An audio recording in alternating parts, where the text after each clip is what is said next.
हाँ जी,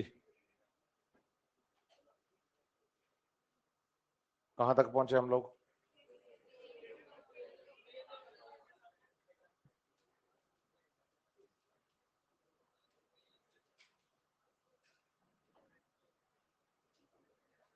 phases of growth की बात चल रही थी, तो मैंने कहा था कि आपको मैं रूट के डायग्राम से समझाऊंगा ये बातें, है ना। जैसे हम रूट की बात करें तो रूट में जो टिप वाला पोर्शन होता है वहां प्रेजेंट है रूट कैप, सही है। रूट कैप के ठीक पीछे का जो रीजन होता है उसे हम नाम देते हैं मेरिस्टेमेटिक रीजन। कौन सा रीजन है ये? तो इसको हमने बोला है मेरिस्टेम। ये रूट एपिकल मेरिस्टेम है। और उसके ठीक पीछे का जो रीजन है उसे हमने बोला है एलोंगेशन रीजन। और एलोंगेशन रीजन के पीछे का ठीक रीजन जो है वो है मैच्योरेशन रीजन, सही है। और मैच्योरेशन वाले रीजन में ही क्या प्रेजेंट होते हैं? रूट हेयर, सही है। तो हमने कहा कि भाई यही जो फेजेस आपको दिखाई दे रही हैं यहाँ पर, मेरिस्टेम, फिर उसके बाद एलोंगेशन, देन मैच्योरेशन, इन्हीं को ही हम क्या बोल देंगे? Phases of the growth. क्योंकि मेरिस्टेम का काम है सेल डिवीजन करना, तो सबसे पहली फेज क्या है? Cell division. दूसरी फेज क्या है? एलोंगेशन। तीसरी फेज क्या है? मैच्योरेशन। तो आज के बाद अगर कोई आपसे पूछे कि भाई फेजेस ऑफ ग्रोथ क्या होती हैं, तो सबसे पहली फेज सेल डिवीजन, जो कि मेरिस्टेमेटिक रीजन में हो रहा है। दूसरी फेज, तीसरी फेज, सही है बात या नहीं? और जब सेल एलोंगेशन से किस तरफ जाएगी? मैच्योरेशन की तरफ जाएगी। तो इसी प्रोसेस को हम क्या बोलेंगे? डिफरेंशिएशन। क्या कहेंगे? डिफरेंशिएशन। तो सबसे पहले बात हम जो कर रहे हैं वो मेरिस्टेम की बात करेंगे। किसकी बात करेंगे? मेरिस्टेमेटिक की, मतलब सेल डिवीजन की। हमने कहा कि हमारे पास मेरिस्टेमेटिक टिश्यू है कोई,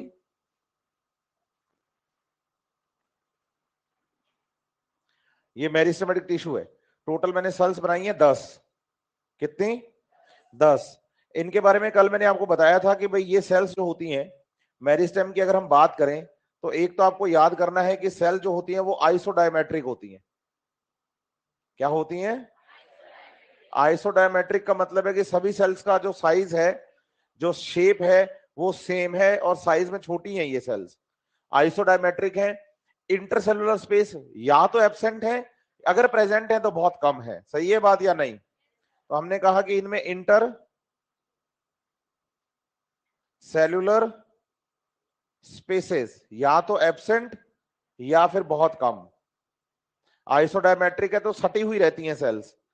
सटी हुई रहेंगी तो साइटोप्लाज्म आपस में कनेक्ट ज्यादा रहेगा इनका, और साइटोप्लाज्म ज्यादा कनेक्ट रहेगा तो दो नेबरिंग प्लांट सेल्स के बीच में जो साइटोप्लाज्मिक कनेक्शंस होते हैं उन्हें हम नाम देते हैं प्लाज्मोडेस्मेटा। क्या नाम देते हैं? तो हम कहते हैं कि मेरिस्टेम में अबंडेंट होते हैं प्लाज्मोडेस्मेटल कनेक्शंस। तो प्लाज्मोडेस्मेटा ज्यादा पाए जाए, सही है। साइटोप्लाज्म, अब सेल छोटी है तो साइटोप्लाज्म इनका कैसा होगा? डेंस। कल भी बात हुई हमारी कि साइटोप्लाज्म कैसा है? डेंस साइटोप्लाज्म है।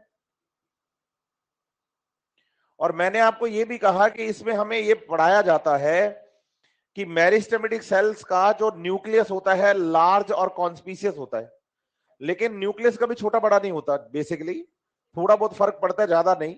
लेकिन आपको समझना पड़ेगा कि कंपैरेटिवली सेल का साइज क्या है। तो उस छोटे साइज की सेल के साथ न्यूक्लियस का साइज अगर कंपेयर करेंगे तो कैसा होगा? बड़ा दिखेगा। वही सेल जब साइज में बड़ी हो जाएगी तो वो न्यूक्लियस कैसा लगने लगेगा? तो न्यूक्लियस तो वही है, लेकिन सेल छोटी होने की वजह से न्यूक्लियस थोड़ा कैसा लग रहा है? यस और नो? और आपको बताना है कि यहां की जो सेल्स हैं वो हाईली मेटाबॉलिकली एक्टिव होती हैं। कैसी? हाईली मेटाबॉलिकली एक्टिव होती हैं। और साथ ही साथ आपको याद रखना है कि इनमें लार्ज सेंट्रल वैक्यूल और प्लास्टिड्स एब्सेंट होते हैं। जैसा कि हम पढ़ते हैं प्लांट सेल्स के बारे में कि क्लोरोप्लास्ट, क्रोमोप्लास्ट और ल्यूकोप्लास्ट पाए जाते हैं, यहां आपको बताना है कि मेरिस्टेमेटिक सेल्स में प्लास्टिड्स नहीं पाए जाते। और प्लांट सेल के सेंटर में, साइटोप्लाज्म में एक लार्ज सेंट्रल वैक्यूल होती है, हाँ या ना? लेकिन मेरिस्टेम में वो वैक्यूल नहीं होती है, सही है बात या नहीं? तो हम कहेंगे कि भाई लार्ज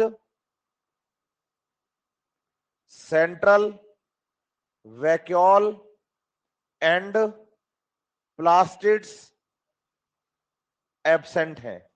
प्लास्टिड्स भी एब्सेंट है,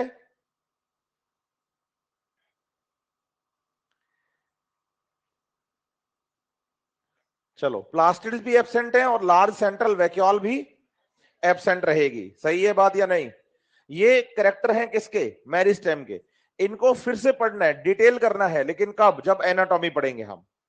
हालांकि नया सिलेबस जो एनाटॉमी का आया है उसमें उन्होंने टॉपिक ही टिश्यू सिस्टम से शुरू किया है, लेकिन आपकी पुरानी एनसीईआरटी में जो कि अभी आप पढ़ रहे हैं 2022 तक का एडिशन, उसके अंदर चैप्टर शुरू मेरिस्टेम से होता है। कहां से? मेरिस्टेम से, जिसमें प्राइमरी, सेकेंडरी, इंटरकैलरी ये सारी टर्म्स आपको दी गई हैं। लेकिन जो नया चैप्टर अभी एनाटॉमी का आया है उसमें तो टॉपिक ही टिश्यू सिस्टम से शुरू हुआ है। लेकिन मैं आपको क्लियर कर दूं कि आपको फिर भी ये कैरेक्टर पता होने चाहिए।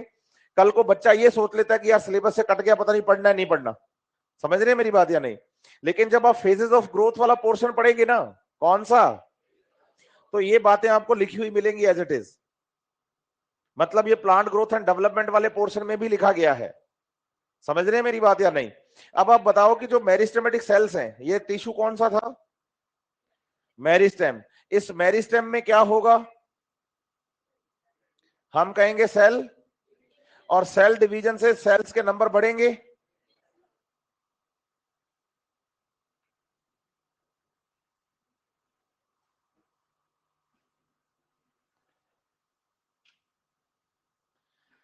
टोटल सेल यहां मैंने बनाई थी 10, अब कितनी हो गई डिवीजन से? हाँ या ना? इनमें से बताओ कि ये जो 10 सेल हैं वो तो सेम टू सेम डिविजनल ही रहेंगी। सही है बात या नहीं? मतलब टोटल नंबर ऑफ सेल जो थे वो 10 था, डिवाइड किया तो डबल होके 20 हो गया। अब 20 में से 10 तो मेरिस्टेम ही रहेंगी, हाँ या ना? और जो रिमेनिंग 10 है उनका क्या होगा? तो हम कहेंगे वो जाएंगे एलोंगेशन के लिए। किसके लिए? एलोंगेशन के लिए। तो अब इन सेल्स का एलोंगेशन होगा। एलोंगेशन का मतलब है कि इन सेल्स का साइज बढ़ेगा।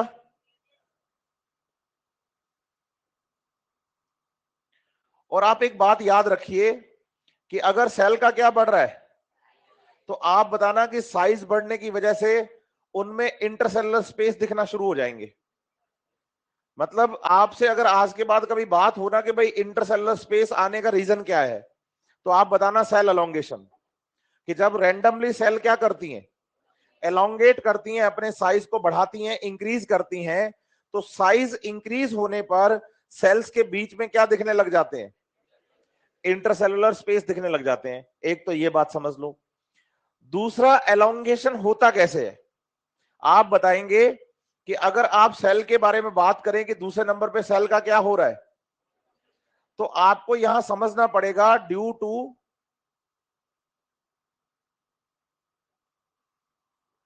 Entry of water.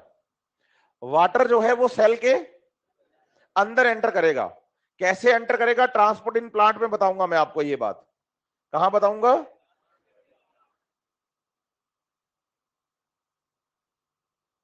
मधुमिता कह रही है कि good morning sir, audio video कुछ चल नहीं रहा है। बेटा इसको रिफ्रेश करिए ना, लगभग बच्चों का चल रहा है।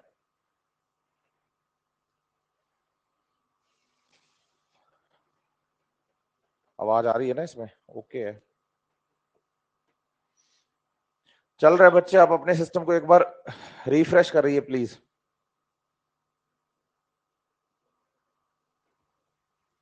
तो सेल का एलोंगेशन कैसे हो रहा है बोलो? Due to entry of water. जब वाटर अंदर एंटर करता है ना, तो एंटर करने पर जो सेल है वो बाहर की तरफ यूं फैलती है। अब जैसे मैंने ये कहा ना कि सेल बाहर की तरफ यूं, तो बच्चा कहता है सर प्लांट सेल में तो सेल वॉल होती है, प्लांट सेल में तो रिजिड सेल वॉल होती है। अब रिजिड सेल वॉल होने से वो कैसे फैलेगा?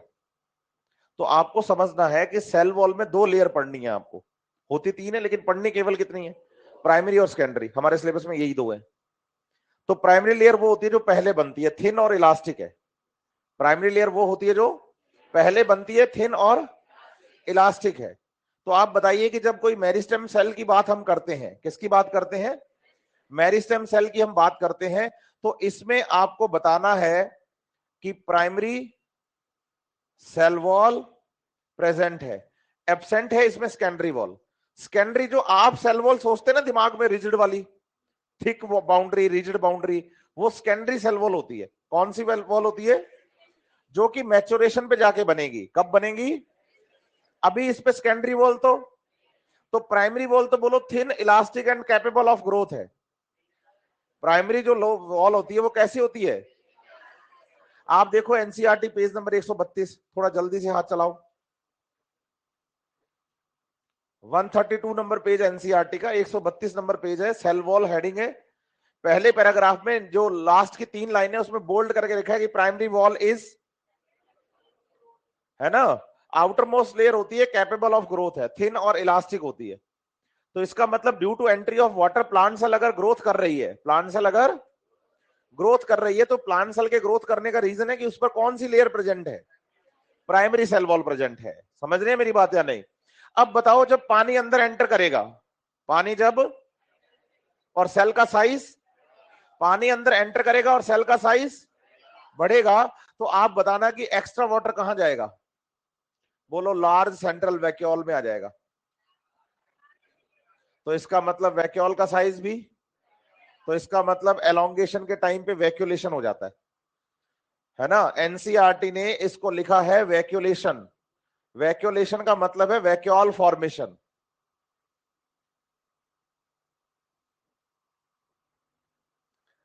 समझ रहे हैं बात या नहीं? तो सेल ने अपना साइज गेन किया एलोंगेशन के द्वारा, और जब इसका साइज एप्रोप्रिएट अमाउंट तक पहुंच जाता है कि भाई इतना ही हमें इंक्रीज करना है साइज, उसके बाद ये सेल अपनी मैच्योरिटी की तरफ चलती है। किस तरफ चलती है? तो अब बताओ इसका क्या होगा? मैच्योरेशन। और मैच्योरेशन के अंदर आप बताएंगे कि जो सेल्स हैं क्या है? तो सेल्स अपने चारों तरफ सेल वॉल का फॉर्मेशन करेंगी, और डिपेंड करता है कि ये किस टाइप का टिश्यू बनेगा। आप बताइए, अगर ये पैरेन्काइमा टिश्यू बनेगा ना, कौन सा, तो प्राइमरी के अंदर की तरफ सेकेंडरी वॉल बनना शुरू होगी। एक तो क्या बनेगी? सेकेंडरी वॉल बनेगी। और सेकेंडरी वॉल जो होती है बोलो वो थिक होती है, और थिक वॉल के बनने की वजह से बोलो एलोंगेशन तो रुक गया, हाँ या ना? और सेल का साइज फिक्स हो गया कि भाई अब इससे ज्यादा साइज नहीं होगा। क्यों नहीं होगा? क्योंकि सेल के अंदर क्या बन गई है? सेकेंडरी वॉल बन गई है। क्या बन गई है? और लार्ज सेंट्रल वैक्यूल तो यहां है ही, क्योंकि वो तो एलोंगेशन के टाइम पे बन गई थी। यस और नो? अब यहां जो न्यूक्लियस सेल के अंदर प्रेजेंट था, ये जैसे मैं डॉट बना रहा हूं, ये क्या है? बोलो ये न्यूक्लियस अब सेल के अंदर साइड में चला जाएगा, क्योंकि सेंटर में जगह कौन ले लेगा? वैक्यूल। तो न्यूक्लियस साइड में हो जाएगा। तो हम पढ़ते हैं ना कि प्लांट सेल में न्यूक्लियस जो होता है वो पेरिफेरल होता है, साइड में पाया जाता है, सेंटर में नहीं होता, क्योंकि सेंटर में लार्ज सेंट्रल वैक्यूल आ जाती है। ऐसे करके वो सारे कैरेक्टर अब गेन करेगा। अब डिपेंड करता है कि प्लांट कौन सा टिश्यू बन रहा है, प्लांट का कौन सा टिश्यू बन रहा है, मतलब ये सेल्स प्लांट के किस टिश्यू में डेवलप हो रही हैं। आप सोचिए, अगर ये कॉर्टेक्स बनेगा, क्या बनेगा? तो इसमें intercellular space as it is रहेंगे, और ये पैरेन्काइमा टिश्यू कहलाएगा। लेकिन अगर इसको कॉलेनकाइमा टिश्यू बनना होगा, क्या बनना होगा? कॉलेनकाइमा टिश्यू बनना होगा। तो कॉलेनकाइमा टिश्यू के बनने के लिए यहां पर ये जो आपको दिख रहे हैं ना, ये बीच में गैप, यहां बोलो मटेरियल्स का क्या हो जाएगा, और इंटरसेलुलर स्पेस क्या हो जाएंगे? हम कह देंगे कॉलेनकाइमा टिश्यू हो गया। समझ रहे हैं मेरी बात या नहीं? लेकिन अगर इसको बनना होगा जाइलम की सेल्स, किसकी सेल्स? तो आप बताइए, जाइलम की जो सेल्स होती हैं उनमें लिग्निन का डिपोजिशन होता है, तो सेल वॉल की जगह पे किसका डिपोजिशन हो जाएगा? और लिग्निन के डिपोजिशन से ये सेल्स डेड हो जाएंगी, और हम कहेंगे कि ये जाइलम की सेल बन गई। इसका मतलब मैच्योरेशन के टाइम पर, कब? उन मटेरियल्स को ज्यादा बनाएगी सेल जिस टिश्यू की सेल उसको बनना है। मीजोफिल की सेल बनना है तो क्लोरोप्लास्ट बनाएगी, रूट की एंडोडर्मिस बनना है तो सुबेरिन का डिपोजिशन करेगी। समझ रहे हैं मेरी बात या नहीं? जाइलम की सेल बनना है, लिग्निन का डिपोजिशन करेगी। कॉर्टेक्स की सेल बनना है, एज इट इज रहेंगी, इंटरसेलुलर स्पेस बने रहेंगे, कुछ खत्म नहीं होगा। कॉलेनकाइमा टिश्यू बनना है तो इंटरसेलुलर स्पेसेस में सेल वॉल मटेरियल डिपॉजिट हो जाएगा, और इंटरसेलुलर स्पेस क्या हो जाएंगे? खत्म हो जाएंगे। इसका मतलब एलोंगेशन से मैच्योरेशन की तरफ जाते टाइम सेल्स दूसरी सेल से फंक्शन के बेसिस पर डिफरेंशिएट हो जाती हैं, और इसी प्रोसेस को हम क्या बोलते हैं? डिफरेंशिएशन कहते हैं। समझ पाए हैं मेरी बात को या नहीं? यस और नो? तो फर्स्ट फेज क्या है, सेकंड क्या है, थर्ड क्या है? समझ रहे हैं मेरी बात या नहीं? यस और नो? अच्छे से। एक बात मैं छोटी सी और बताऊं आपको, एनसीईआरटी से जब आप इस डायग्राम को पढ़ते हैं ना, तो एनसीईआरटी ने क्या किया, हमें एक सीड के साथ ये डायग्राम समझाया कि भाई एक सीड है, सीड जब जर्मिनेट करता है तो सीडलिंग बनता है यूं करके, बनता है ना यूं। टिप पे तो बोलो मेरिस्टेम में, टिप पे कौन है? फिर उसके पीछे एनसीईआरटी ने मार्किंग करी है, देखो ए बी सी डी करके। फेजेस ऑफ ग्रोथ में डायग्राम है नीचे 15.3 डायग्राम दिख रहा है क्या? इसे ना पैरेलल लाइन टेक्निक का नाम दिया एनसीईआरटी ने। कल को एग्जाम में क्वेश्चन आ जाए तो बच्चा कहता है पता नहीं ये टर्म कहां से आ गई, हालांकि थ्योरी में है ही नहीं। डायग्राम के डिस्क्रिप्शन के नीचे पढ़ोगे तो लिखा हुआ है, देखो पैरेलल लाइन टेक्निक लिखा है ना। तो कल को एग्जाम में क्वेश्चन आए कि भाई पैरेलल लाइन टेक्निक से क्या पता करते हैं? बोलो फेजेस ऑफ ग्रोथ को। किसकी मार्किंग करते हैं? बोलो फेजेस ऑफ ग्रोथ की मार्किंग करते हैं। समझ रहे हैं मेरी बात या नहीं?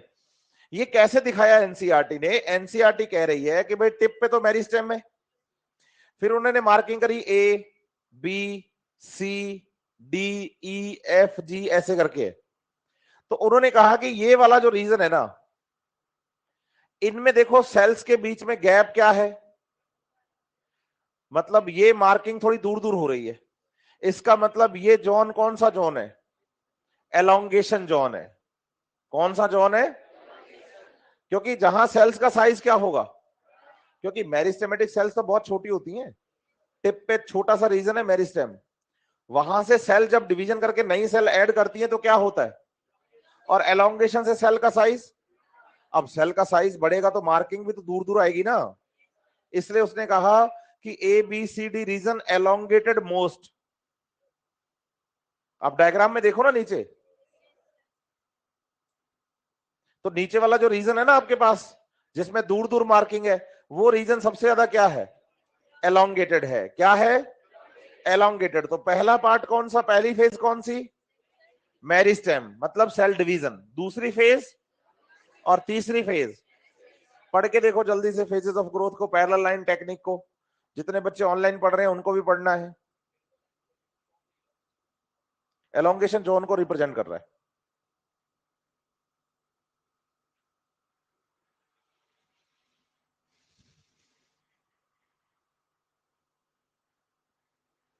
जल्दी से जो बच्चे ऑनलाइन पढ़ रहे हैं उनको भी पढ़ना कंपलसरी है।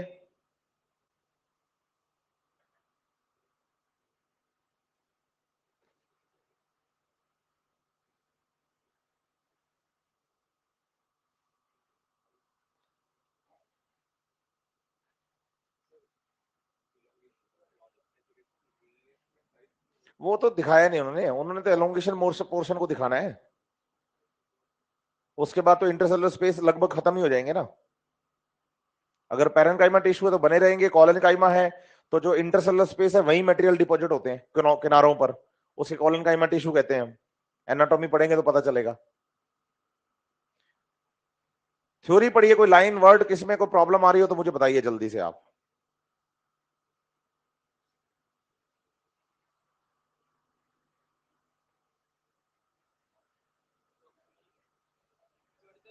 एक मिनट।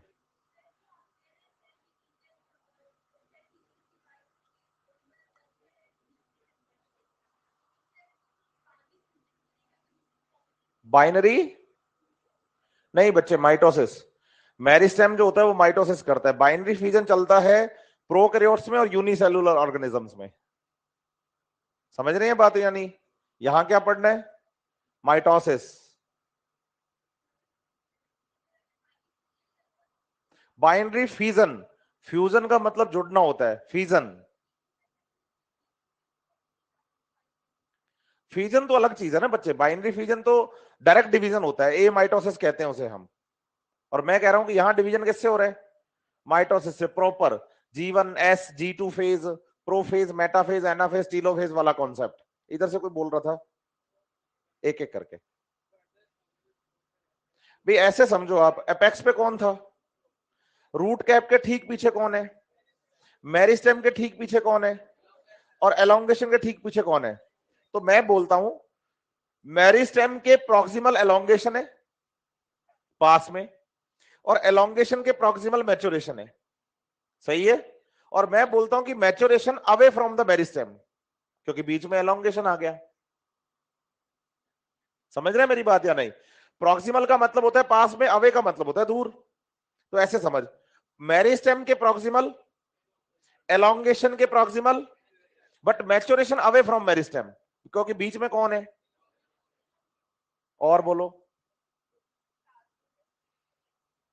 हाँ, साइटो क्या होता है कि बच्चे, अभी आपने ना सेल बायोलॉजी पढ़ी नहीं, उसमें आपको समझना है कि जब दो नेबरिंग प्लांट सेल्स की हम बात करते हैं, तो प्लांट सेल में outer most layer cell wall होती है। क्या होती है? तो दो neighbouring plant cell cell material को कैसे एक्सचेंज करें, तो उस साइटोप्लाज्मिक कनेक्शन को हम प्लाज्मोडेस्माटा कहते हैं, जिसके थ्रू दो नेबरिंग प्लांट सेल्स आपस में मटेरियल्स को क्या करती हैं, एक्सचेंज करती हैं। पूछो क्या होते हैं ये। एनसीईआरटी पेज नंबर 132 पे सेल वॉल का सेकंड पैराग्राफ, पहला पैराग्राफ ही है। सेल वॉल के पैराग्राफ में देखेंगे तो पहले पैराग्राफ में तो सेल वॉल खत्म कर रही है एनसीईआरटी, और दूसरे पैराग्राफ की लास्ट लाइन में लिखा है कि भाई प्लाज्मोडेस्माटा ट्रेवर्स्ड, पार जाते हैं सेल वॉल और मिडल लैमेला के, और साइटोप्लाज्म को कनेक्ट करते हैं दो नेबरिंग प्लांट सेल्स के। तो बताइए, जब सेल वॉल 132 नंबर पेज पे हम पढ़ेंगे ना, तो हम प्लाज्मोडेस्माटा की भी डिटेल करेंगे बढ़िया से स्ट्रक्चर के साथ, है ना। और बताइए। एग्जैक्टली सेल छोटी है, लेकिन इसका मतलब ये थोड़ी कि साइटोप्लाज्म कम है। मैंने यही तो बोला कि भाई डेंस साइटोप्लाज्म है और हाईली मेटाबॉलिकली एक्टिव है, मतलब छोटे साइज में भी मेटाबॉलिज्म ज्यादा चल रहा है बेटा। हाँ, इसीलिए तो बोला ना डेंस साइटोप्लाज्म, कि साइटोप्लाज्म की अमाउंट जो है वो तो क्या है, थोड़ी ज्यादा है, लेकिन साइज क्या है, छोटा है। तो साइटोप्लाज्म जो होगा वो कैसा रहेगा, भरा हुआ पूरा डेंस, वैक्यूल भी नहीं है। और बताओ एक एक करके जल्दी जल्दी। हाँ बेटा बोल। ड्राई वेट और फ्रेश वेट क्या होता है, मैं अभी डिफरेंस बता देता हूं आपको। प्राइमरी सेकेंडरी दोनों वॉल में प्लाज्मोडेस्माटा होते हैं, बस। लो, मैं एक क्वेश्चन नया आया है, उसको मैं आपको बता देता हूं। जैसे मान लीजिए ये कोई प्लांट है हमारे पास, ये कोई क्या है, प्लांट है। इस प्लांट पार्ट का अगर आप फ्रेश वेट देखें, क्या देखें, तो फ्रेश वेट का मतलब होता है water plus organic material plus inorganic material. ठीक है, सीधा पत्ता तोड़ लो, टहनी तोड़ लो, उसमें पानी ऑर्गेनिक इनऑर्गेनिक तीनों होंगे, तो उसे क्या बोलेंगे। अगर बात करो ड्राई वेट की, तो बोलो पानी उड़ गया, ऑर्गेनिक प्लस इनऑर्गेनिक मैटर को क्या कहते हैं, मतलब अगर मैं उस पत्ते को गर्म कर दूंगा तो उसका वाटर वेपराइज हो जाएगा, तो ड्राई को बोलेंगे ड्राई वेट, जिसमें पानी नहीं है, ऑर्गेनिक और इनऑर्गेनिक मैटर है। ठीक है, तीसरा बायोमास, और एक आपको याद करना है प्लांट ऐश। बायोमास होता है केवल ऑर्गेनिक मटेरियल, और प्लांट ऐश होता है केवल इनऑर्गेनिक मटेरियल। मतलब किसी प्लांट पार्ट के केवल इनऑर्गेनिक मटेरियल की बात कर रहे हो, बोलो राख, ऐश। केवल ऑर्गेनिक की बात कर रहे हो, बोलो बायोमास। इकोलॉजी वाले चैप्टर्स में ये टॉपिक बार बार आएगा, फूड चैन और फूड वेब पढ़ते टाइम, बायोमास बायोमास बायोमास। तो पता होना चाहिए कि बायोमास किसको कहते हैं, ऑर्गेनिक मटेरियल को। इनऑर्गेनिक को, समझ रहे हैं मेरी बात या नहीं। ड्राई वेट में ऑर्गेनिक और इनऑर्गेनिक दोनों होते हैं, वाटर नहीं होता। और फ्रेश वेट में सब प्रेजेंट है, ऑर्गेनिक है इनऑर्गेनिक है, सब प्रेजेंट है। ठीक है,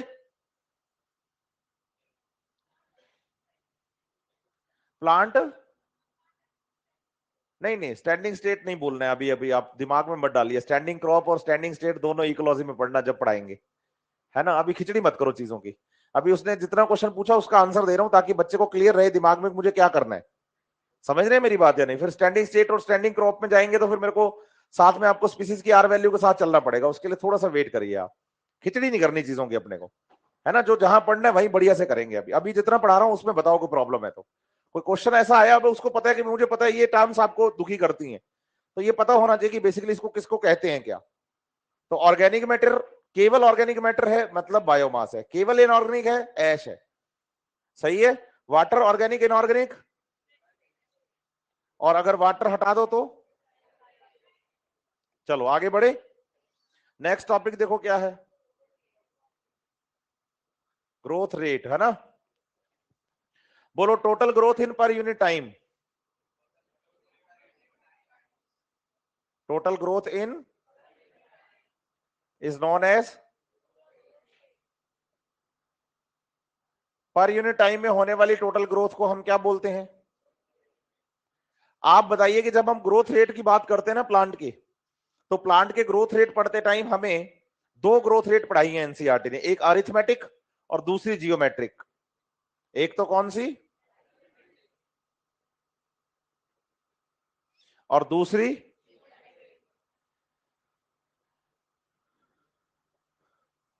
सही है। आप बताइए कि जो जियोमेट्रिक है इसे हम एक्सपोनेंशियल के नाम से भी जानते हैं। किसके नाम से? एक्सपोनेंशियल के नाम से भी जानते हैं। सीधे बैठेंगे सबके सब, गर्दन सबके ऊपर और ध्यान सबका बोर्ड पे, आई कांटेक्ट कंपलसरी है ना? आप ऐसे समझे कि अरिथमेटिक ग्रोथ की जब हम बात करते हैं तो आप एक डायग्राम दिमाग में रखिए कि भाई दो सेल में बना रहा हूं, जिस सेल के अंदर मैं लाइन खींच दूं वो आप समझ जाना कि सेल कैसी है, और जिसमें मैं लाइन नहीं खींच रहा आप समझ जाना कि ये सेल कैसी है, डिविजनल सेल है। मतलब डिवीजन करती हुई सेल के अंदर मैं लाइन नहीं खींचूंगा, और जिस सेल के अंदर लाइन खींच दूंगा मतलब उसने डिवीजन की एबिलिटी को खो दिया है, वो मैच्योर हो गई है। ठीक है? आप ऐसे समझो कि मान लो एक सेल है मेरे पास, बताओ कैसी है? डिवीजन करती हुई सेल है, हाँ या ना? इस सेल ने डिवीजन किया तो कितनी सेल बनाई? Very good. एक से कितनी सेल हो गई? दो। फिर ये दो में से एक सेल क्या हो गई? तो डिवीजन किया अगली सेल ने तो कितनी सेल बनी? तो बोलो एक तो ऑलरेडी मैच्योर थी पहले से ही। सही है? और ये एक सेल डिवाइड करके दो बनाएगी, उनमें से फिर एक मैच्योर हो गई। यस और नो? फिर इस सेल ने क्या किया? कितनी सेल हो गई? चार में से दो तो ऑलरेडी मैच्योर थी, एक और मैच्योर हो गई। फिर इस सेल ने डिवीजन किया,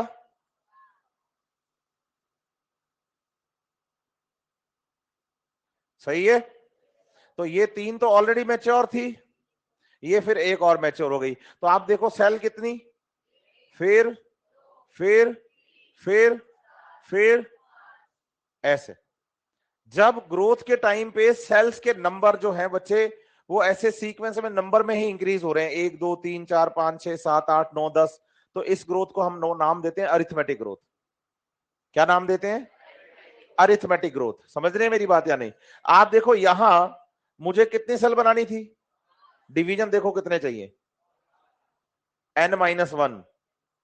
अरिथमेटिक के लिए याद रखना n-1, मतलब अरिथमेटिक ग्रोथ के अकॉर्डिंग जितने टोटल नंबर ऑफ सेल होंगे ना, जितने टोटल नंबर ऑफ, सही है बात या नहीं, उसका में से एक कम डिवीजन चाहिए। मैं ऐसा इसलिए बोल रहा हूं क्योंकि आप लोग क्या रिपीटर्स हैं और इधर उधर के क्वेश्चन लगाते ही हैं, नहीं क्या? आरपीएमटी में क्वेश्चन आया था एक स्टेट पीएमटी के अंदर कि रूट टिप सेल जो है, आरपीएमटी में नहीं सीपीएमटी में ही आया था, लेकिन आया था 2005 से पहले, कि रूट टिप सेल जो है, कौन? रूट टिप सेल में 128 सेल बनाने के लिए कितनी, कितने डिवीजन चाहिए? 127। क्योंकि अरिथमेटिक ग्रोथ में आप अगर देखें अपने एनसीईआरटी के अंदर, जहां अरिथमेटिक ग्रोथ का ग्राफ आपको दिया गया है, दिया गया है ना, ग्राफ, ग्राफ डायग्राम नहीं, ठीक है ना? 243 नंबर पेज पे जहां ग्राफ दिया, ग्राफ के साथ वाले पैराग्राफ में थर्ड लाइन में ना लिखा हुआ है कि रूट जो होती है बच्चे उसका एलोंगेशन जॉन जो है कांस्टेंट ग्रोथ करता है, तो रूट का एग्जाम्पल है यहां पर, इसलिए 127 आंसर आया। अब उसको क्या कर दिया, कई जगह पे मैंने देखा है क्वेश्चन को लिखा हुआ है कि एक सेल से 127 सेल बनाने में कितने डिवीजन चाहिए, 128 सेल्स बनाने में आप बताइए 7 डिवीजन चाहिए।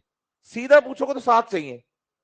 पूछो कैसे, जियोमेट्रिक से चलो, बोलो एक सेल डिवीजन करके कितनी बनी, दोनों डिविजनल है, डिवीजन करके कितनी बनी, चारों डिविजनल है, डिवीजन करके कितनी बनी, फिर और फिर देखो कितने डिवीजन चाहिए, 1 2 3 4 5 6 7। अब मेरे से सीधा अगर सेल का पूछोगे ना कि भाई एक सेल से 128 सेल बनाने में कितने डिवीजन चाहिए, और रूट टिप के लिए, हाँ, तो ये क्वेश्चन की लैंग्वेज में आपको देखना है कि क्या मेंशन्ड है। भाई अगर सीधा एक आइसोलेटेड सेल को कल्चर मीडियम में रखा गया, एक सेल को कल्चर मीडियम में, तो आपको ये समझना पड़ेगा ना बच्चे की कल्चर मीडियम में रखने का सिंपल मतलब क्या है। कल्चर मीडियम में रखने का मतलब है जियोमेट्रिक ग्रोथ, और अगर रूट टिप की बात आ रही है तो मतलब किसका पूछा जा रहा है, अरिथमेटिक का, क्योंकि एनसीईआरटी में एग्जांपल है हमारे पास। समझ रहे हैं मेरी बात या नहीं। अब अगर इस ग्रोथ का मैं ग्राफ खींचता हूं टाइम के साथ ग्रोथ रेट का, तो एक्स एक्सिस पे क्या पढ़ रहे हैं हम, एक्स एक्सिस पे क्या पढ़ रहे हैं, टाइम, और वाई एक्सिस पे ग्रोथ रेट या हाइट ऑफ द प्लांट, कि किस रेट से हाइट बढ़ रही है उसकी। तो बताइए कि ग्राफ आएगा एक स्ट्रेट लाइन 1 2 3 4 5 6 7 8 9 10 11 12 ऐसे करके, सही है बात या नहीं। लेकिन अगर मैं यहां पर ग्राफ खींच लूं जियोमेट्रिक ग्रोथ का, किसका, तो एक्स एक्सिस पर टाइम, वाई एक्सिस पे वही ग्रोथ रेट की बात चल रही है,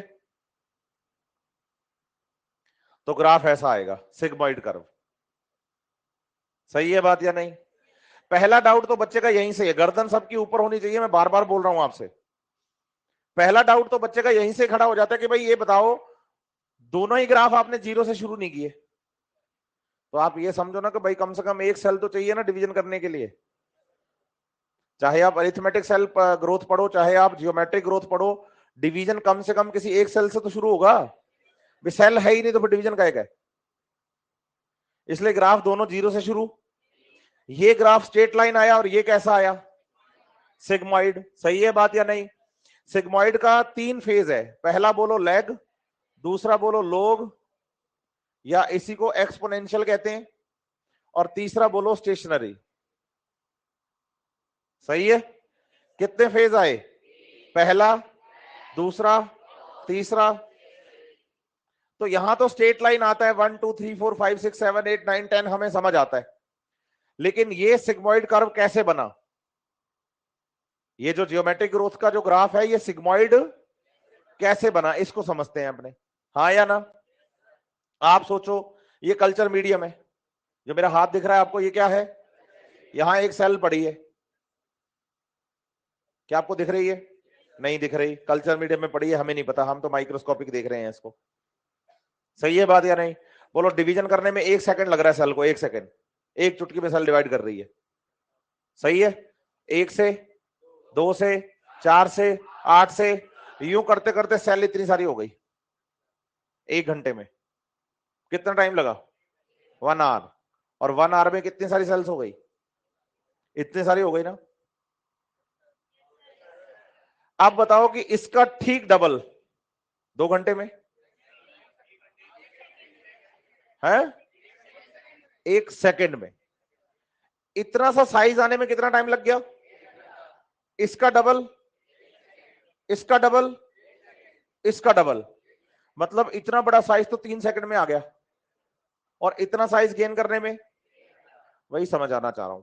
स्टार्टिंग में सेल्स के नंबर क्या है, इसलिए ग्रोथ स्लो चलती है, लेकिन जैसे ही सेल्स के नंबर बल्क में हो जाते हैं तो ये ग्रोथ, समझ रहे हैं मेरी बात या नहीं, यस और नो। फिर स्टेशनरी कैसे हुई, आप बताइए इस अर्थ पर। भाई समझ आ रही हैं बातें आपको। फिर सीधे बैठो ना, थोड़ा सा एक्टिव हो जाओ।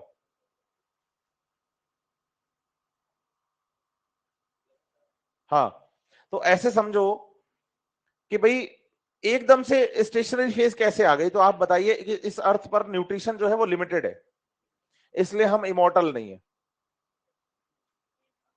अमर नहीं है हम। समझ रहे हैं मेरी बात या नहीं? मरते हैं। इसका रीजन यही है कि हमसे पहले वाले जो थे ना, उन्होंने जो न्यूट्रिशन यूज किया था ना अर्थ का, एटमॉस्फेयर का, वो मर गए और कहां मिल गए? मिट्टी में। मिट्टी से उस न्यूट्रिशन को किसने लिया? प्लांट्स ने। और वो न्यूट्रिशन किसके पास है? और अब फ्यूचर में हमारा भी यही होना है, क्योंकि न्यूट्रिएंट साइकिल चलता ही रहेगा। क्योंकि न्यूट्रिशन कैसा है? लिमिटेड है। तो जब लगातार आप सेल्स के नंबर बढ़ाते जा रहे हैं, इंक्रीज करते जा रहे हैं, तो एक टाइम ऐसा आता है कि एनवायरमेंट आपको इसकी परमिशन नहीं देता कि भाई बस, इससे ज्यादा नहीं, क्योंकि इतना तो न्यूट्रिशन ही नहीं है, इतना तो न्यूट्रिशन ही नहीं है। इसका मतलब यह हो गया कि न्यूट्रिशन लिमिटेड होने की वजह से कौन सी फेज लानी पड़ती है?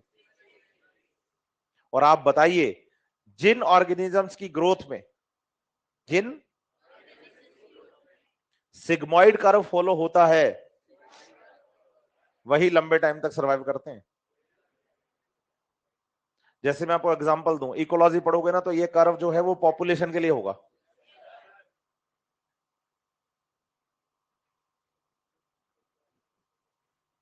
हाँ, दोबारा सोएंगी तो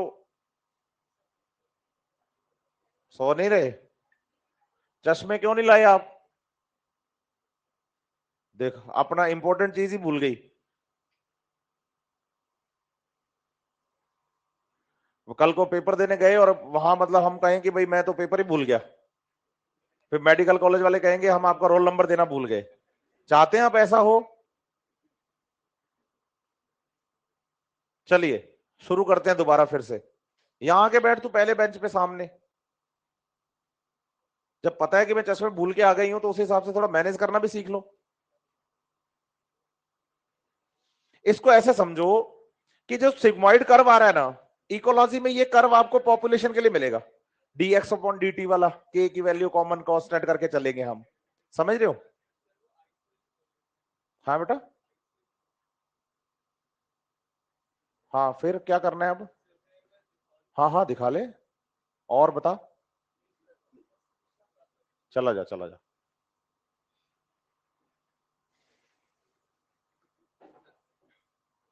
चलो दोबारा शुरू करते हैं। मैं थोड़ा फ्लो में आने की कोशिश कर रहा हूं दोबारा फिर से। 7 दिन की छुट्टी से आया था, तो कल का थोड़ा सा मेरा एनर्जी लेवल डल था, लेकिन आज मैं फिर से फ्लो में आने की कोशिश कर रहा हूं, क्योंकि मैं चाहता हूं कि बच्चों को बहुत अच्छे से और सारी बातें एनसीईआरटी के अकॉर्डिंग बताऊं मैं। कल को एग्जाम में कुछ भी पूछा जाए तो बच्चा +4 ही करे, उसको कम से कम ये नहीं हो कि यार ये क्या है। समझ रहे हैं मेरी बात या नहीं? तो वहां ना ये कर्व सेम टू सेम आपको मिलेगा इकोलॉजी के अंदर, लेकिन वो पॉपुलेशन का होगा। इस कर्व को जे कर्व पढ़ते हैं हम, एक सीधा जे। और बताओ, जो पॉपुलेशन जे कर्व को फॉलो करती है ना यूं, तो जितने जल्दी ऊपर जाता है कर्व, उतनी जल्दी नीचे भी आता है। इसका बढ़िया एग्जांपल बताता हूं, इंसेक्ट। बारिश होती है ना, बारिश, बारिश के ठीक बाद लाइट के पास में बहुत सारे कीड़े मकोड़े इकट्ठे हो जाते हैं, इंसेक्ट्स हो जाते हैं ना, एकदम से ही, इतने ज्यादा कि लाइट को ही कवर कर देते हैं। और जब सुबह आप सो के उठते हैं, तो आप झाड़ू से इकट्ठा कर रहे होते हैं सबको, क्योंकि उन्होंने नंबर अपने इतने जल्दी बढ़ा दिए कि इतना उनके पास न्यूट्रिशन ही नहीं था, तो सर्वाइवल उनका, तो उतनी जल्दी मर भी गए वो। समझ रहे हैं मेरी बात या नहीं? तो अगर आप स्टेबिलिटी चाहते हैं, स्पीसीज स्टेबिलिटी चाहते हैं, या ऑर्गेनिज्म की स्टेबिलिटी चाहते हैं, तो स्टेशनरी फेज आना क्या है? जरूरी है, और सिग्मोइड कर्व फॉलो किया जाता है। समझ रहे हैं बात या नहीं? हाँ या ना? तो ये कर्व जो हम पढ़ रहे हैं, कौन सी ग्रोथ है? ये जो कर्व पढ़ रहे हैं, ये कौन सी ग्रोथ है? दोनों के लिए फॉर्मूला की बात करें, तो हम इसके लिए फॉर्मूला पढ़ते हैं, L T is equal to L0 plus RT। Formula के अंदर आपको प्लस का सिंबल मिलेगा, क्योंकि यहां सेल्स ऐड हो रही हैं। 1 के अंदर ऐड हुई 1 2, 2 के अंदर ऐड हुई 1 3, 3 के अंदर ऐड हुई 1 4, 4 के अंदर ऐड हुई 1 5। समझ रहे हैं मेरी बात या नहीं? हाँ या ना? यहां बताइए कि जो एल टी है क्या है? बोलो, ये तो फाइनल साइज है। L0 इनिशियल साइज है। आर ग्रोथ रेट है और टी टाइम है। समझ रहे हैं बात या नहीं? यस और नो? तो फॉर्मूला बनता है L T is equal to L zero plus R T. क्या फॉर्मूला बनता है? तो L T final size, L zero initial size, R growth rate और टी क्या है? अब आपको कहा गया कि एक प्लांट था भाई 5 फीट का, हाँ या ना? वो 1 वीक के अंदर हो गया 7 फीट का, मतलब 1 वीक का टाइम दिया गया है आपको। तो एल जीरो का मतलब तो ये हो गया, एल टी मतलब ये हो गया, टी मतलब 1 वीक हो गया। तो आर की वैल्यू बताओ। तो आप बताओ L T is equal to 7, L zero 5 plus R into 1, तो आ जाएगा R is equal to 7 minus 5 is equal to 2 feet per week. Simple सी कैलकुलेशन है।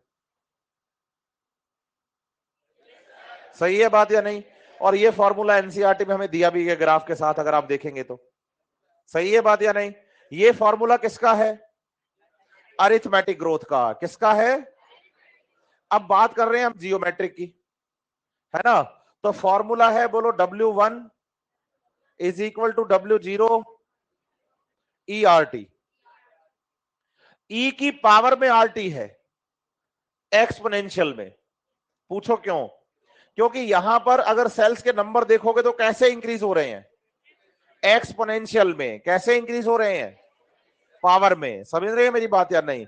मल्टीपल में। इसलिए इस फॉर्मूला के अंदर कहीं पर भी प्लस का सिंबल नहीं है, क्योंकि सेल्स जो ऐड हो रही हैं वो मल्टीप्लाई होके हो रही हैं।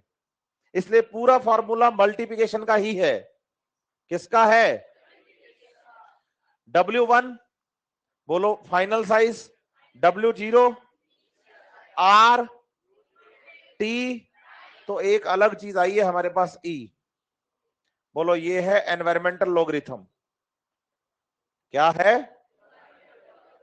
Environmental environmental logarithm. समझ रहे हैं मेरी बात या नहीं? इसकी वैल्यू कांस्टेंट होती है अकॉर्डिंग टू एनवायरमेंट। इसकी वैल्यू कांस्टेंट होती है अकॉर्डिंग टू एनवायरमेंट। और अगर क्वेश्चन पूछा जाएगा तो ई की वैल्यू गिवन होगी इस फॉर्मूला से। अगर क्वेश्चन, तो ई की वैल्यू गिवन होगी। समझ रहे हैं मेरी बात या नहीं?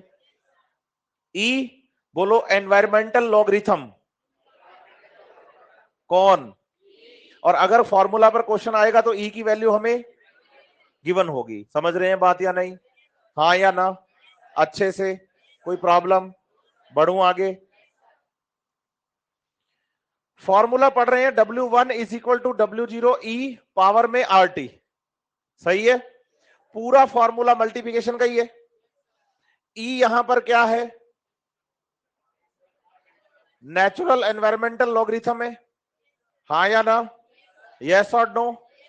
लेकिन जो फॉर्मूला के अंदर आर है ना, आर, बोलो ये ग्रोथ रेट है। क्या है? क्या है?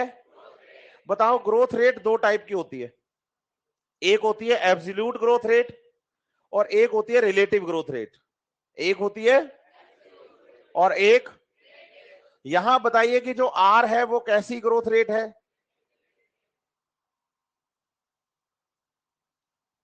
मतलब W1 is equal to W0 E R T वाले फॉर्मूला के अंदर जो आर है वो एक रिलेटिव ग्रोथ रेट है। कैसी ग्रोथ रेट है?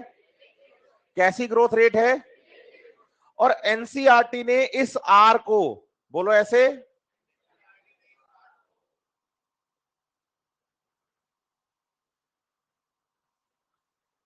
एफिशिएंसी इंडेक्स भी कहा है।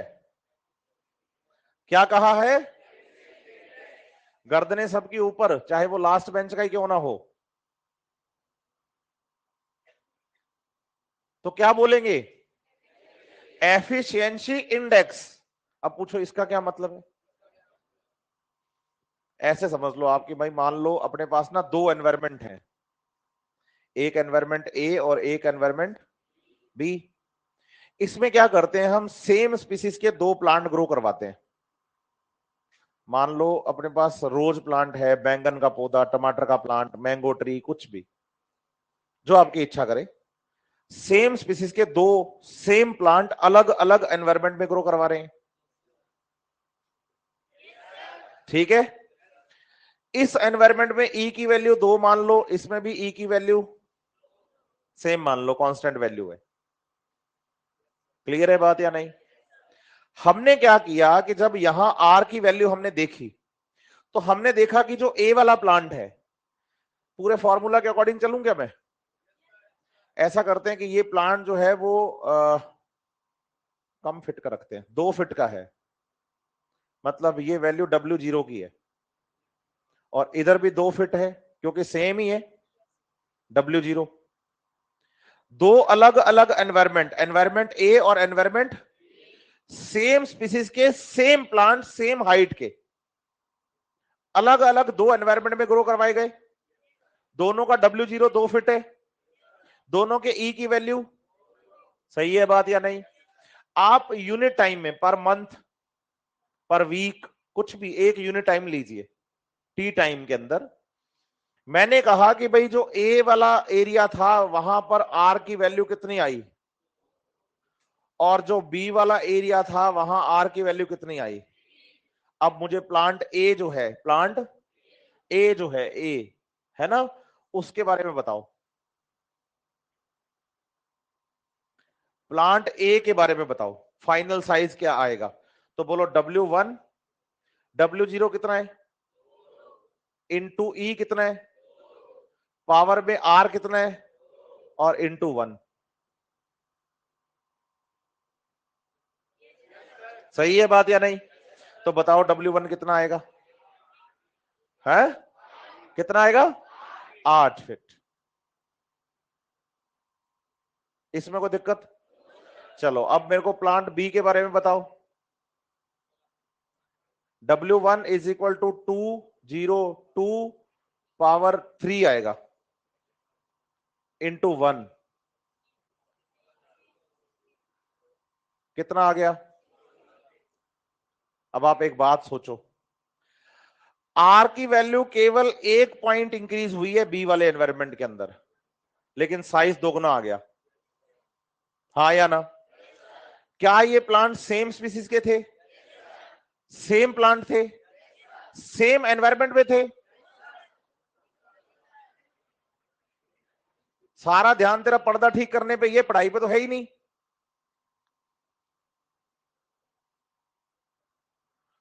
हाँ, क्या सेम एनवायरनमेंट में थे? हाँ नहीं ना, सही है बात या नहीं? तो सेम एनवायरनमेंट में नहीं थे, तो इसका मतलब ये प्लांट एफिशिएंटली ज्यादा रिसोर्सेज का यूज ए एनवायरनमेंट से कर पाएगा या बी से? तो बस फिर एफिशिएंसी इंडेक्स की आर वैल्यू अगर ज्यादा आ रही है ना, इसका मतलब इस एनवायरनमेंट के रिसोर्सेज का यूटिलाइजेशन ज्यादा एफिशिएंटली हो पा रहा है, और नए प्रोडक्ट ज्यादा एफिशिएंटली बन पा रहे हैं।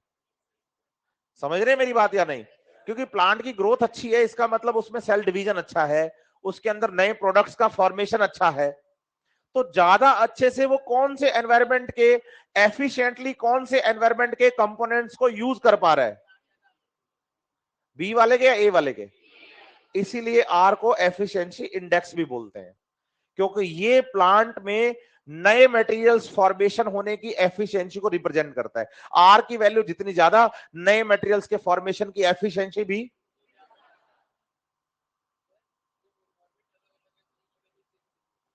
वो तो मैंने मान के चला हूं भाई मेरे। हाँ, अप्रोक्सीमेटली लगभग सेम ही आएगी हर जगह। इकोलॉजी पढ़ेगा तेरे को पता चलेगा, 2.7 के अराउंड आपको बताएंगे इसको। इतना ज्यादा डिफरेंस नहीं होता, पॉइंट्स का डिफरेंस आएगा अगर आएगा तो। बड़े भी आगे टॉपिक की वर्थ पकड़ो ना, कि एफिशिएंसी इंडेक्स का मतलब क्या है, वो समझ में आया नहीं आया? ये वैल्यू तो गिवन होगी मुझे हर एनवायरनमेंट के लिए,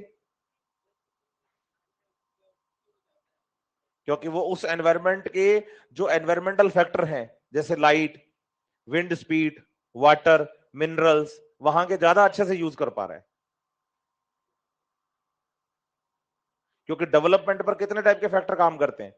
2, एक तो इंट्रिंसिक और दूसरे, और ये जब दोनों साथ में मिलके काम करते तो प्लांट अच्छे से ग्रोथ करता है। इसलिए तो एनवायरमेंट का इफेक्ट बता रहे हैं इसके ऊपर हम। हाँ भाई, यहां तक कोई प्रॉब्लम किसी को? है? क्या कह रहे हैं? अरे उस पे तो आ रहा हूं, ये समझ में आया है?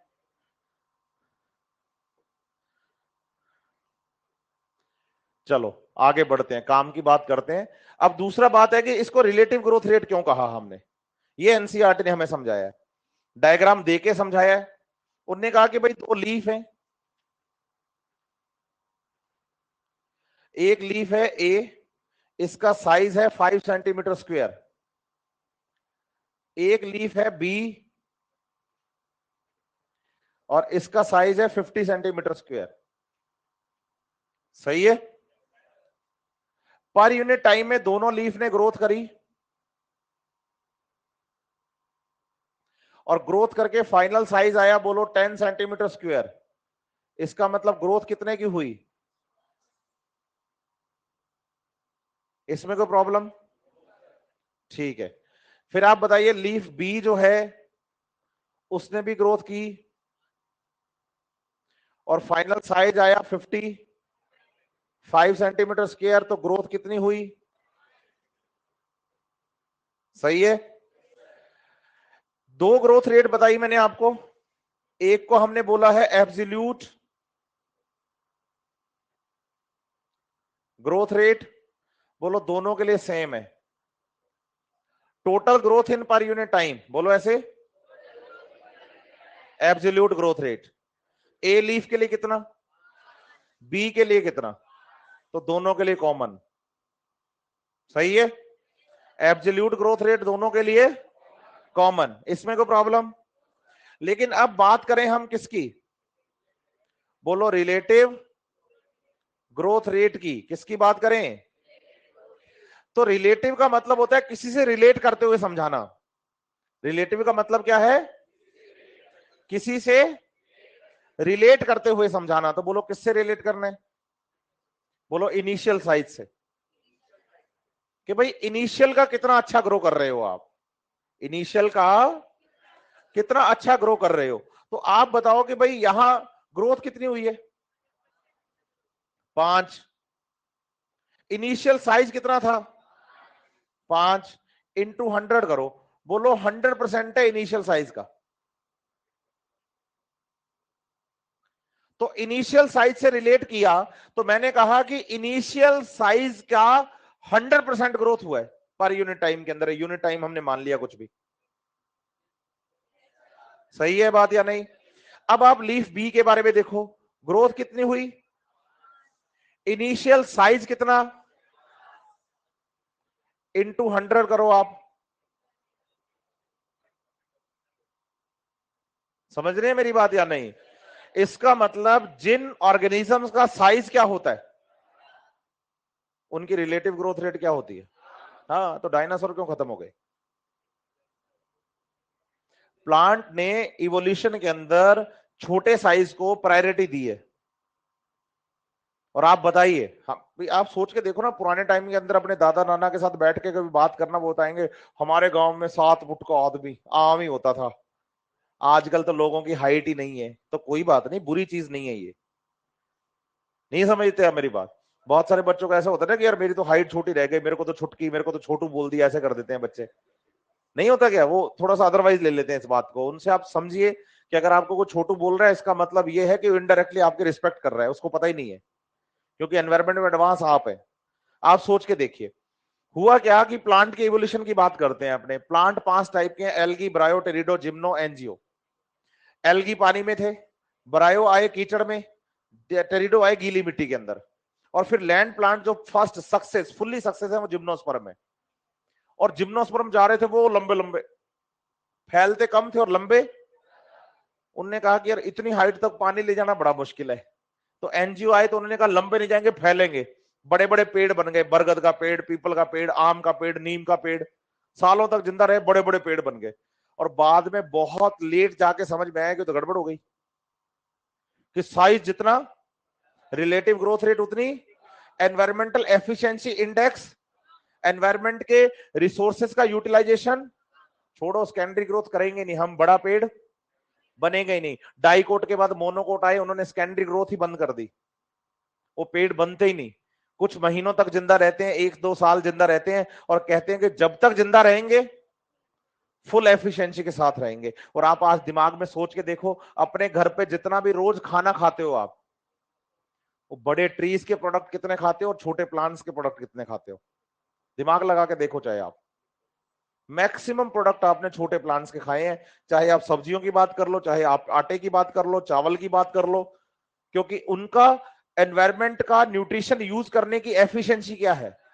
एग्जैक्टली समझ रहे हैं मेरी बात या नहीं? तो रिलेटिव ग्रोथ रेट इसे कहेंगे कि इनिशियल साइज से रिलेट करते हुए जब आप ग्रोथ रेट समझाते हैं, उसे हम क्या नाम देते हैं?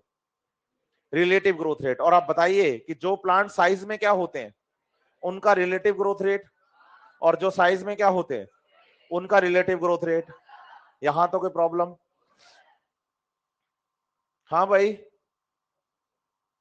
हाँ समझ गया, ठीक है। कह रहा था रिलेटिव ग्रोथ रेट नहीं समझाया आपने। चलें आगे, कुछ पूछ रहे हैं? एक बात और, हाँ बेटा।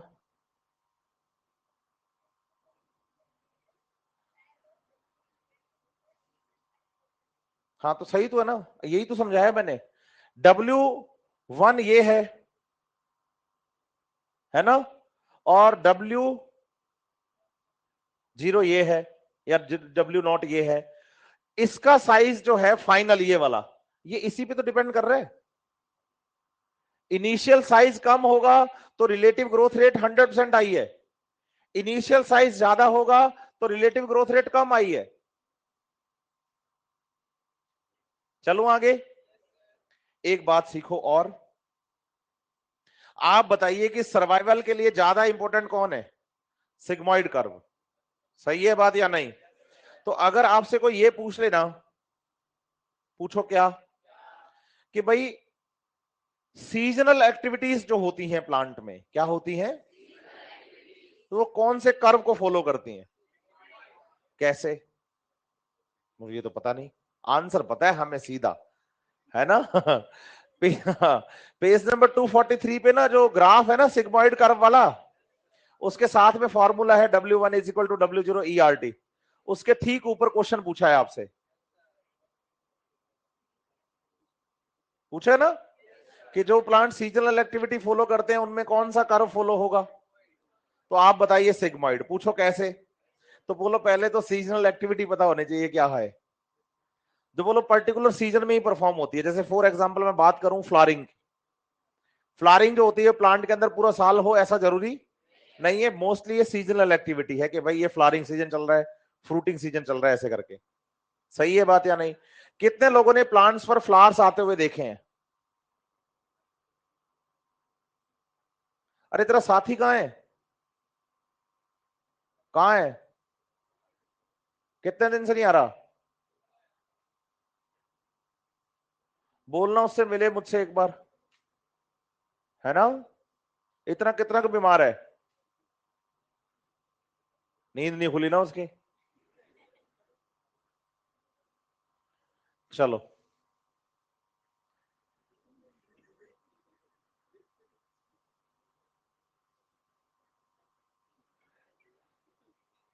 आगे बढ़ते हैं।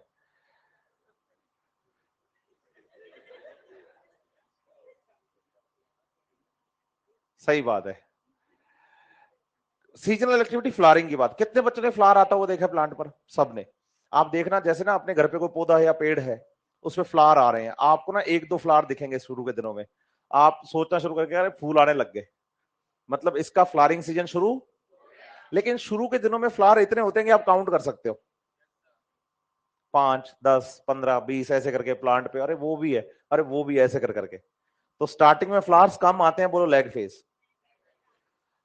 जैसे ही फ्लावरिंग सीजन अपने पीक पे आता है, पूरा पौधा ही फूलों से भर जाता है, और इतने ज्यादा फूल हो जाते हैं कि एक्स्ट्रा फूल नीचे भी गिरने लग जाते हैं। कौन सी फेज है? फ्लावरिंग सीजन खत्म हुआ, अब बोलो फ्लावर से क्या बनेंगे? फ्रूट्स। कौन सा सीजन शुरू होगा? Fruiting season. बोलो फ्लावर अब जितने हैं उतने ही रहेंगे, स्टेशनरी फेज। तो शुरू में फ्लावर क्या आए, फिर एकदम से, और जैसे फ्रूटिंग शुरू हुई तो फ्लावर्स क्या हो गए? कांस्टेंट, कि अब फ्लावर नहीं आएंगे, अब तो फ्रूट बनेंगे। समझ रहे हैं मेरी बात या नहीं? तो सीजनल एक्टिविटी में कौन सा कर्व फॉलो किया जाता है? क्लियर है बात आपको? अरे हाँ ना तो बोलो अच्छे से, आगे बढ़ो।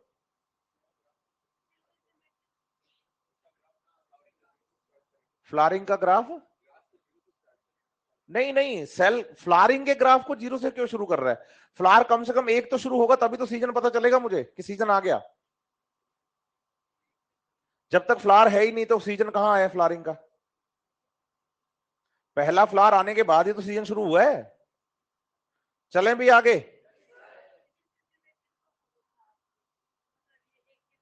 बेटा जियोमेट्रिक ग्रोथ की बात नहीं चल रही, ये तो सेल्यूलर लेवल पे था। फ्लावर थोड़ी होता है कि फ्लावर 1 से 2 से 4 से 8 से 16 से 32। फ्लावर तो फ्लावर है, वो तो स्ट्रक्चर है। वो तो मैं बता रहा हूं कि सीजनल एक्टिविटी मतलब हमें ये ग्राफ पढ़ाया गया एक सेल से, एक टिश्यू, एक ऑर्गन, एक ऑर्गेनिज्म, एक पॉपुलेशन और एक स्ट्रक्चर, सब किसको फॉलो करते हैं? सिग्मोइड कर्व को। मतलब सेम ग्राफ एक सेल के लिए है, एक टिश्यू के लिए है, एक स्ट्रक्चर के लिए, एक ऑर्गन के लिए, एक ऑर्गेनिज्म के लिए, इवन पॉपुलेशन के लिए भी है। चलें भी आगे। एक सुनो और बात अच्छी सी, आप देखो पेज नंबर 242 पे आओ, ग्रोथ रेट जहां से शुरू हो रही है। मैं उल्टा चल रहा हूं, मैं उल्टा ही चलता हूं, तुम्हें पता ही है। हाँ, अब सबसे पहले ग्रोथ रेट वाले तीनों डायग्राम पढ़ेंगे हम 15.4 के, ए बी सी। इसमें जो ए ग्राफ है ना, मतलब ए डायग्राम है ए वाला, वो अरिथमेटिक ग्रोथ का है। इसमें आप देखोगे जो डार्क कलर की सेल्स है ना, डार्क ब्लू, बोलो वो डिविजनल सेल्स हैं, और लाइट ब्लू, तो आप देखो डिविजनल सेल कांस्टेंट है, मैच्योर सेल्स के नंबर बढ़ रहे हैं, अरिथमेटिक ग्रोथ। बेटा तेरे क्या हो गया है? बीमार हो गई?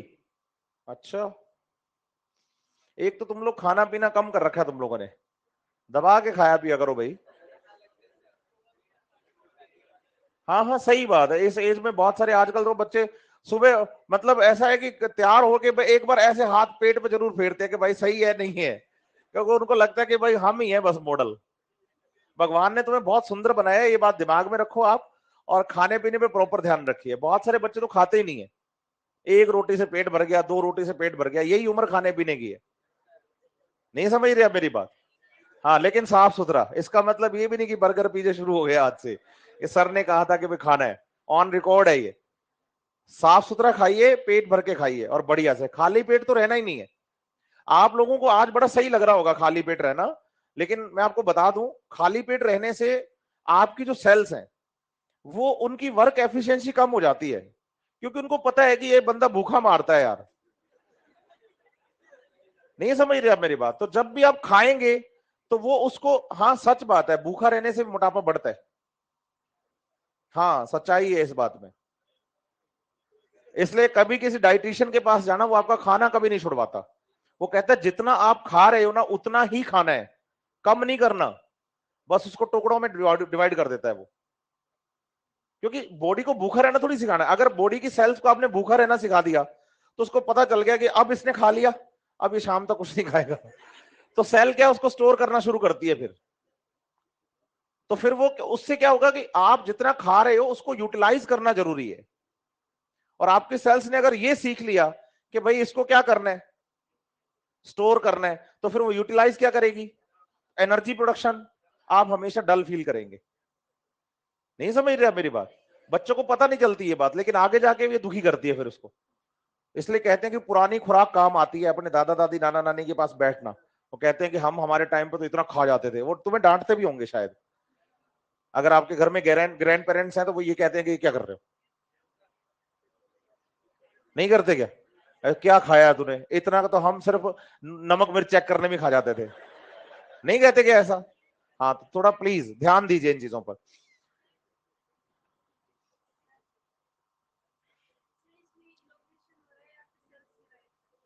सेल्स डिवाइड कर रही हैं। ग्रोथ में जब भी ग्रोथ होगी ना, क्या होगी? पहली फेज का नाम क्या है?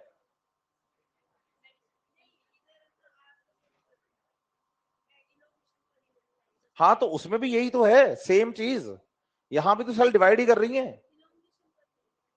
तो एलोंगेशन का मतलब है कि भाई लगातार एलोंगेशन जोन में सेल्स का ऐड होते रहना, जोन में सेल्स का ऐड होते रहना, कि रूट टिप की सेल डिवाइड करती हैं और डिवाइड करके पर यूनिट टाइम में लगातार सेल्स को क्या करती जा रही हैं, ऐड करती जा रही हैं। इसलिए तो हमने जो मेज का रूट मेरिस्टेम था उसमें 17,500 नई सेल्स को ऐड करवाया पर आवर, तो हम काउंट कर पाए ना उस बात को। तो काम की बात पे आइए, एनसीईआरटी पेज नंबर 242 पे फिगर 15.4 का ए डायग्राम पढ़ा, अरिथमेटिक ग्रोथ, सही है। बी डायग्राम जियोमेट्रिक ग्रोथ, सारी सेल्स डार्क ब्लू हैं, सही है। सी डायग्राम क्या है, बोलो एप्लीकेशन, अप्लाई किया है इसको। हुआ क्या कि शुरू में जाइगोट था ना, जाइगोट, तो जाइगोट की सेल 1 से कितनी हुई, 2 से, 4 से, 8 से, 16 से, तो सेल्स का एक बल्क बन गया यूं। अब बच्चा के एनसीईआरटी लेके ये भी काउंटर पे बाहर पीछे पीछे, सर कहता है सर पहले डायग्राम में 1 से 2, फिर दूसरे में 2 से 4, तीसरे में भी 4, और मैं कहता हूं 4 आगे 4 पीछे, दिख नहीं रही हो, नहीं समझ रहे आप मेरी बात। वो डायग्राम तो 3D पे बन रहा है ना वो। अब जब एक बल्क बन गया सेल्स का, क्या बन गया, बल्क बन गया सेल्स का, तो अब क्या हुआ कि उसने कहा कि भाई अब मैच्योरिटी शुरू करो, क्योंकि अब ज्यादा सेल्स नहीं बढ़ा सकते आप, क्योंकि न्यूट्रिशन क्या है, लिमिटेड। इसलिए उन डायग्राम देखो आप एनसीईआरटी के अंदर जो बना हुआ है ना डायग्राम, इसमें आप टिप वाले रीजन को देखो, यहां पर यूं, ये डार्क ब्लू है, बोलो ये मेरिस्टेम है, सही है। और डिवीजन से पीछे नई सेल्स क्या होती जा रही हैं, ऐड होके मैच्योर होती जा रही हैं, देखो आप। और जब सेल्स क्या होने लगे तो ग्रोथ कौन सी शुरू हो जाती है, अरिथमेटिक, क्योंकि अरिथमेटिक में डिवीजन के बाद ऐड होने वाली सेल्स क्या होने लगती हैं। इसका मतलब जब जाइगोटिक डेवलपमेंट होता है शुरू में, इनिशियली, तो कौन सी फेज शुरू होती है, जियोमेट्रिक। और जब आप प्लांट बॉडी का फॉर्मेशन शुरू करते हैं तो अरिथमेटिक ग्रोथ शुरू हो जाती है, क्योंकि प्लांट बॉडी का फॉर्मेशन, बोलो ऐसे, मैच्योर सेल्स करती हैं, किसका फॉर्मेशन, हाँ, प्लांट बॉडी का फॉर्मेशन मैच्योर सेल्स करती हैं, मैच्योर सेल्स। इसका मतलब ज्योमेट्रिक ग्रोथ से तो नई सेल्स मिलती हैं, मैच्योर करने का काम तो अरिथमेटिक ग्रोथ का ही है। तो प्लांट बॉडी का फॉर्मेशन तो अरिथमेटिक से शुरू हुआ ना, इसलिए जाइगोटिक इनिशियल डेवलपमेंट जो है वो कैसा है, लेकिन जैसे ही प्लांट बॉडी का फॉर्मेशन शुरू हुआ तो अरिथमेटिक ग्रोथ शुरू हुई। समझ रहे हैं बात या नहीं, यस और नो, समझ में आई है बात या नहीं। पेज पलटो, चलो फिर 244 पे आओ, 4 पे आओ, क्या है, कंडीशंस फॉर द ग्रोथ, क्या है, अब बताओ ग्रोथ के लिए कंडीशंस क्या क्या है। बोलो सर कल ना एक बात बताई थी आपने, पूछो क्या, कि ग्रोथ जो है अकम्पेन बाय मेटाबॉलिज्म, कि जो ग्रोथ होती है लिविंग की वो मेटाबॉलिज्म पर डिपेंड करती है। तो बताइए जो कंडीशंस किसकी हैं, वही कंडीशंस किसकी हैं, ग्रोथ की, है ना। बोलो मेटाबॉलिज्म के लिए सेल्स को वाटर की डिमांड है, तो आज के बाद बोलो ग्रोथ के लिए भी वाटर की डिमांड है, क्योंकि मेटाबॉलिज्म बिना पानी के नहीं चलता, तो बोलो ग्रोथ बिना मेटाबॉलिज्म के नहीं चलती। सही है बात या नहीं। अच्छा, रेस्पिरेशन के लिए क्या चाहिए,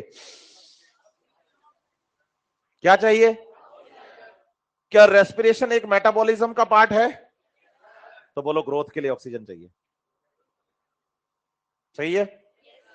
अच्छा, फोटोसिंथेसिस में क्या चाहिए, CO2 चाहिए नहीं चाहिए, और क्या चाहिए, लाइट, और क्या चाहिए, वाटर चाहिए नहीं चाहिए, बोलो ग्रोथ के लिए भी चाहिए, क्योंकि फोटोसिंथेसिस होगा तो फूड बनेगा, एनाबॉलिज्म होगा, और एनाबॉलिज्म ज्यादा और कैटाबॉलिज्म तभी तो ग्रोथ होगी। बोलो प्लांट को ग्रोथ करने के लिए या प्लांट को मेटाबॉलिज्म के लिए मिनरल्स की जरूरत है।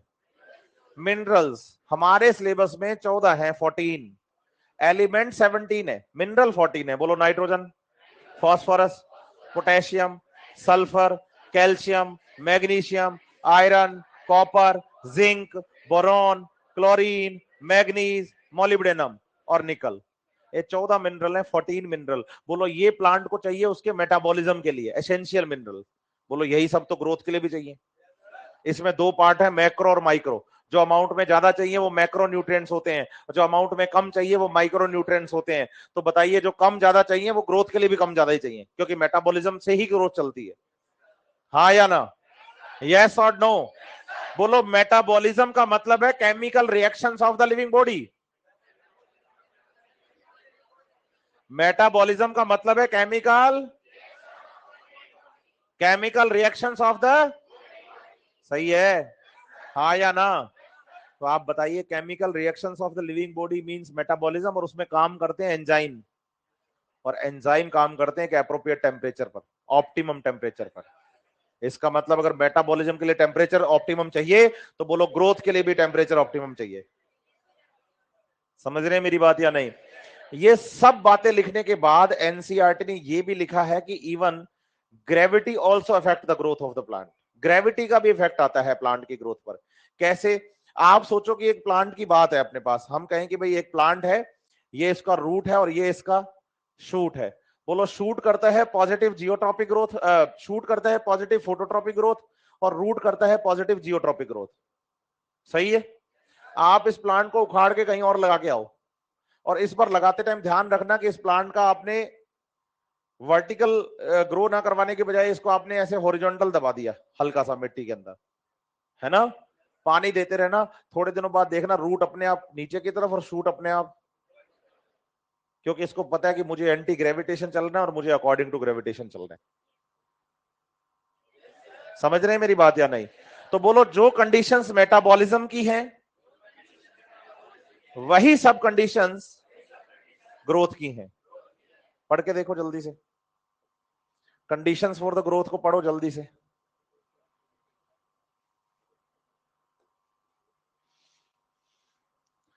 हाँ बेटा, है बेटा? टर्जिडिटी क्या है? पढ़ो एक बार बताता हूं। नहीं नहीं, मैं कह रहा हूं तो एक बार पूरा टॉपिक पढ़ ले फिर बताता हूं। इसके बाद एक चैप्टर शुरू करेंगे ना, ट्रांसपोर्ट इन प्लांट। टेस्ट में आएगा बेटा। 25 को है टेस्ट आप लोगों का, है बेटा?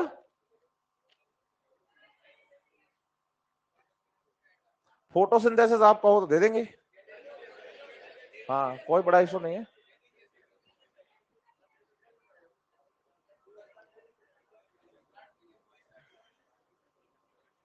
मुझे डिसाइड करने दीजिए, है बेटा? नहीं, मैंने सिर्फ ये कहा कि अगर फोटोसिंथेसिस देना चाहो तो दे देंगे। अब सब अपना अपना ज्ञान बांट रहे हैं, तो मैं इसलिए कह रहा हूं कि मुझे डिसाइड करने दीजिए। टीचर मैं हूं, आप थोड़ी हैं।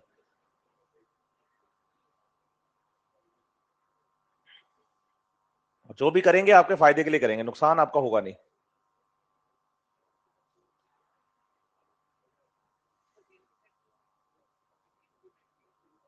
क्या है?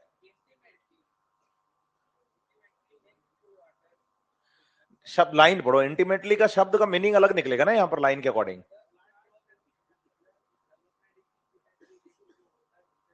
हाँ मतलब ये डायरेक्ट फॉर्म से जुड़ा हुआ है पानी के साथ, ग्रोथ डायरेक्टली हो गया यहां पर इसका मीनिंग।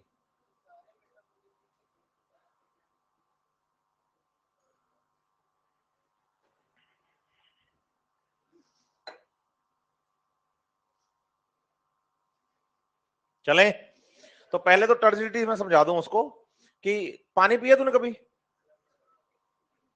पीता ही है ना रोज।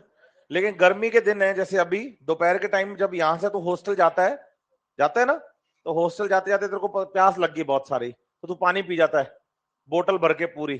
ठंडा ठंडा पानी है, बड़ा मजा आता है ना? फिर तेरे को दोस्त कहते हैं चल खाना खाने चलते हैं, तो उस टाइम पे जो तेरी हालत होती है ना बच्चे, वो टर्जिडिटी है। जब किसी सेल में जरूरत से ज्यादा क्या प्रेजेंट हो, पानी, तो सेल टाइट रहती है अंदर से यूं, इसे कहते हैं टर्जिड सेल। पानी जरूरत से क्या हो, कम, तो सेल रहती है अंदर से ढीली ढाली, फ्लैसिड, है ना? और अंदर से पानी क्या हो गया, बाहर निकल गया, तो सेल पिचक जाती है, बोलो प्लाज्मोलाइज्ड। समझ रहे मेरी बात या नहीं? तो पानी जरूरत से ज्यादा अगर सेल के अंदर है तो सेल क्या रहेगी, टर्जिड। तो टर्जिडिटी का मतलब है एंट्री ऑफ वाटर से सेल का टाइट हो जाना। हाँ बेटा, तू क्या कह रही है, कुछ पूछ रही थी ना? नहीं, चले आगे फिर। चलो नेक्स्ट टॉपिक है डिफरेंशिएशन, डी डिफरेंशिएशन और रीडिफरेंशिएशन। डेट्रीमेंटल लाइन पढ़, डेविएशन, डेट्रीमेंटल कमी, है ना, कि भाई टेम्परेचर में अगर कोई चेंज आता है, डेविएशन आता है, तो ग्रोथ पर उसका नेगेटिव इफेक्ट है, हार्मफुल इफेक्ट है।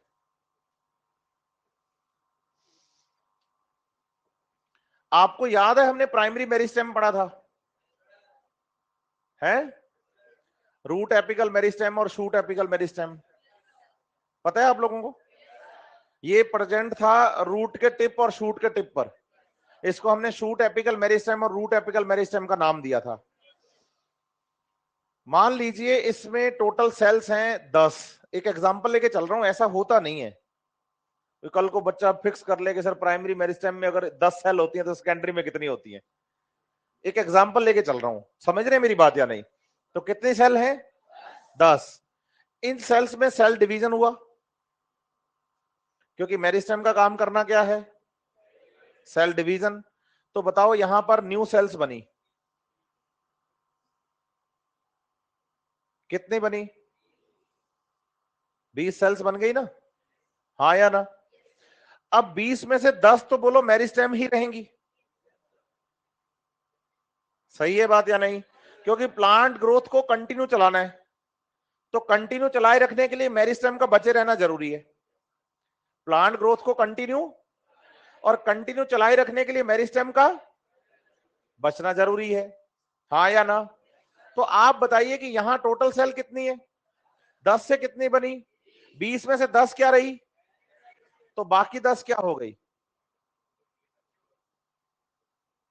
मैच्योर, यस और नो?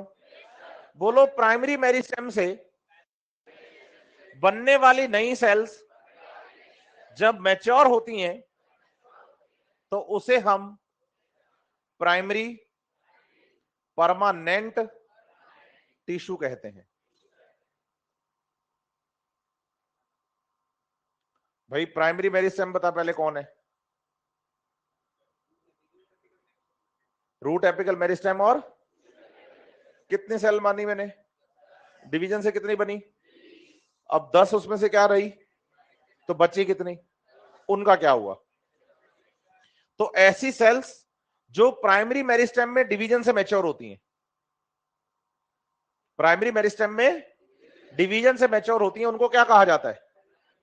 और आप बताइए प्राइमरी मेरिस्टेम की सेल्स में डिवीजन के बाद जब सेल्स मैच्योर होती हैं तो इसी प्रोसेस को हम डिफरेंशिएशन कहते हैं। क्लियर है बात आपको, हाँ या ना? क्या आप डिफरेंशिएशन का मतलब समझ पाए?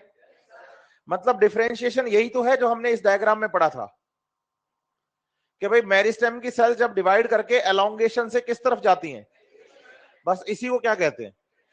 तो यही तो बोल रहा हूं मैं आपसे कि प्राइमरी मेरिस्टेम टिश्यू के अंदर डिवीजन से बनने वाली नई सेल्स जब परमानेंट होती हैं तो उसे हम प्राइमरी परमानेंट टिश्यू कहते हैं, और ये प्राइमरी परमानेंट टिश्यू के बनने के प्रोसेस को ही हमने क्या बोला? तो फिर पूछो डी डिफरेंशिएशन और रीडिफरेंशिएशन क्या होता है, क्योंकि हेडिंग तो ये भी है ना। बोलो डी डिफरेंशिएशन और, कल बताएंगे, यहीं से शुरू करेंगे।